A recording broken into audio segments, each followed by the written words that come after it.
नमस्कार। कक्षा अष्टमी विषय सामाजिक हमारा अतीत अध्याय 2 भाग 1। आज हम कक्षा अष्टमी के इस अध्याय 2 में हमारा विषय है व्यापार से साम्राज्य तक कंपनी की सत्ता स्थापित होती है।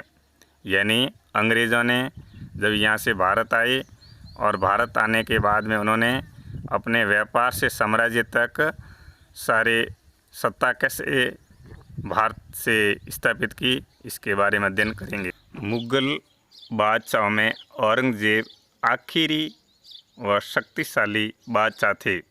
उन्होंने वर्तमान भारत के एक बहुत बड़े हिस्से पर नियंत्रण स्थापित किया। उन्होंने 1707 में उनकी मृत्यु के बाद बहुत सारे मुगल सूबेदार और बड़े बड़े जमींदार अपनी ताकत दिखाने लगे थे। उन्होंने अपने क्षत्रिय रियासतें कायम कर ली थी। जैसे जैसे विभिन्न भागों में ताकतवर क्षत्रिय रिश्ते सामने आने लगे, दिल्ली अधिक दिनों तक प्रभावी केंद्र के रूप में नहीं रह सकी। 18वीं सदी के उत्तरार्ध तक राजनीतिक क्षितिज पर अंग्रेज़ों के रूप में एक नई ताकत उभरने लगी थी। क्या आप जानते हैं कि अंग्रेज़ पहले पल एक छोटी सी व्यापारी कंपनी के रूप में भारत आए थे और यहाँ के इलाकों पर कब्जे में उनकी ज़्यादा दिलचस्पी नहीं थी। यानी अंग्रेज़ों ने जब भारत आने पर केवल व्यापार करने के लिए आए थे, उनका राजनीतिक से कोई मतलब नहीं था। फिर उसके बाद में उन्होंने धीरे धीरे व्यापार से साम्राज्य तक अपना पूरे भारत पर कब्जा किया। तो फिर ऐसे कैसे हुआ कि एक दिन वे इस विशाल साम्राज्य के स्वामी बन बैठे। इस अध्याय में आप देखें कि ये कैसे हुआ। यानी अंग्रेज़ जब व्यापार करने के लिए आए थे तो उन्होंने साम्राज्य का स्थापित करने के लिए मन में कैसे विचार किया। यानी एक दिन वे पूरे भारत के स्वामी बन बैठे। हम आज इसको विस्तार से पढ़ेंगे।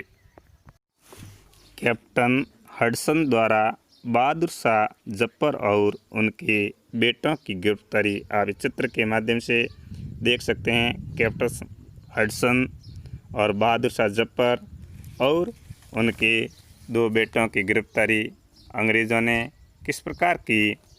अंग्रेज़ों के बाद कोई मुग़ल बादशाह इतना ताकतवर तो नहीं हुआ, लेकिन एक प्रतीक के रूप में मुग़ल बादशाहों का महत्व बना हुआ था।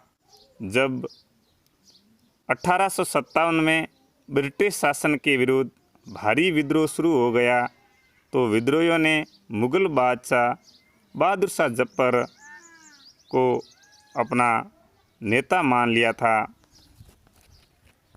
जब विद्रोह कुचल दिया गया तो कंपनी ने बहादुर शाह जफर को देश छोड़ने के लिए मजबूर कर दिया और उनके बेटों को जफर के सामने ही मार डाला।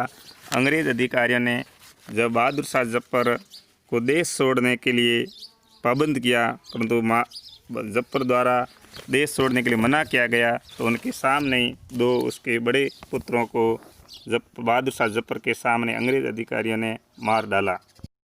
पूर्व में ईस्ट इंडिया कंपनी का आना। सन 1600 में ईस्ट इंडिया कंपनी ने इंग्लैंड की महारानी एलिजाबेथ प्रथम से चार्टर अर्थात इजाज़तनामा हासिल कर लिया, जिससे कंपनी को पूर्व से व्यापार करने का एकाधिकार मिल गया। इस इजाज़तनामे का मतलब ये था कि इंग्लैंड की कोई और व्यापारी कंपनी इस इलाके में ईस्ट इंडिया कंपनी से होड़ नहीं कर सकती थी। इस चार्टर के सहारे कंपनी समुद्र पार जाकर नए इलाकों को खंगाल सकती थी। वहाँ से सस्ती कीमत पर चीज़ें खरीदकर उन्हें यूरोप में उसी कीमत पर बेच सकती थी। कंपनी को दूसरी अंग्रेज़ व्यापारी कंपनियों से प्रतिस्पर्धा का कोई भय नहीं था। उस ज़माने में वाणिज्यिक कंपनियां मोटे तौर पर प्रतिस्पर्धा से बचकर ही मुनाफा कमा सकती थी। अगर कोई प्रतिस्पर्धा न हो तभी वे सस्ती चीज़ें खरीदकर उन्हें ज़्यादा कीमत पर बेच सकती थी। इस प्रकार ईस्ट इंडिया कंपनी भारत के अंदर यहाँ से प्रत्येक चीज़ों को सस्ती कीमत पर खरीदी थी। फिर वो इंग्लैंड से वापस पुनः भारत में आकर बड़ी कीमतों पर बेचते थे। उनको किसी भी प्रकार का भय भी नहीं था और न उस कंपनियों से कोई दूसरी कोई प्रतिस्पर्धा कोई कंपनियां थी जो ताकि उसका मुकाबला कर सके। इस प्रकार अंग्रेज़ भारत से कम मूल्य में वस्तु खरीदकर वापस वही वस्तु इंग्लैंड से वापस आकर भारत में 2 गुना और 4 गुना भाव में बेचते थे। वाणिज्य किसे कहते हैं?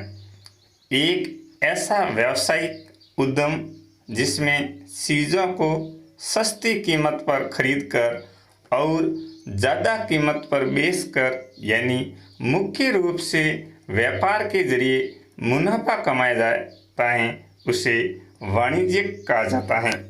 लेकिन यह शाही दस्तावेज दूसरे यूरोपीय ताकतों को जब पूर्व के बाज़ारों में आने से नहीं रोक सकता था। जब तक इंग्लैंड के जहाज अफ्रीका के पश्चिमी तट को छूते हुए कैप ऑफ गुड होप का चक्कर लगाकर हिंद महासागर पार करते, तब तक पुर्तगालियों ने भारत के पश्चिमी तट पर अपनी उपस्थिति दर्ज करा दी थी। वे गोवा में अपना ठिकाना बना चुके थे। पुर्तगाल के खोजी यात्री वास्को द गामा ने 1498 में पहली बार भारत तक पहुंचने के इस समुद्री मार्ग का पता लगाया था।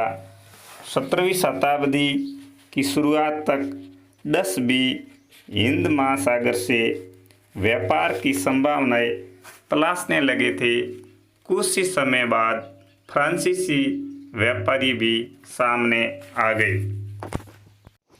समस्या यह थी कि सारी कंपनियां एक जैसी चीज़ें ही खरीदना चाहती थी। यूरोप के बाज़ारों में भारत के बने बारीक सूती कपड़े और रेशम की ज़बरदस्त मांग थी। इसके अलावा काली मिर्च, लौंग, इलायची और दालचीनी की भी ज़बरदस्त मांग रहती थी। यूरोपीय कंपनियों के बीच इस बढ़ती प्रतिस्पर्धा से भारतीय बाज़ारों में इन चीज़ों की कीमतें बढ़ने लगी और उनसे मिलने वाला मुनाफा गिरने लगा। अब इन व्यापारिक कंपनियों के फलने फूलने का यही एक रास्ता था कि वे अपनी प्रतिस्पर्धी कंपनियों को ख़त्म कर दे। लिहाजा बाज़ारों पर कब्जे की इस होड़ ने व्यापारिक कंपनियों के बीच लड़ाइयों की शुरुआत कर दी। 17वीं और 18वीं सदी में जब भी मौका मिलता, कोई सी एक कंपनी किसी दूसरी कंपनी के जहाज डुबो देती, रास्ते में रुकावटें खड़ी कर देती।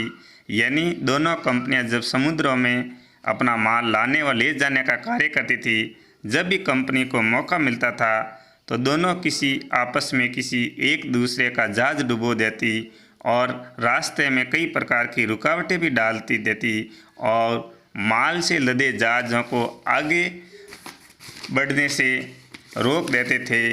और साथ ही साथ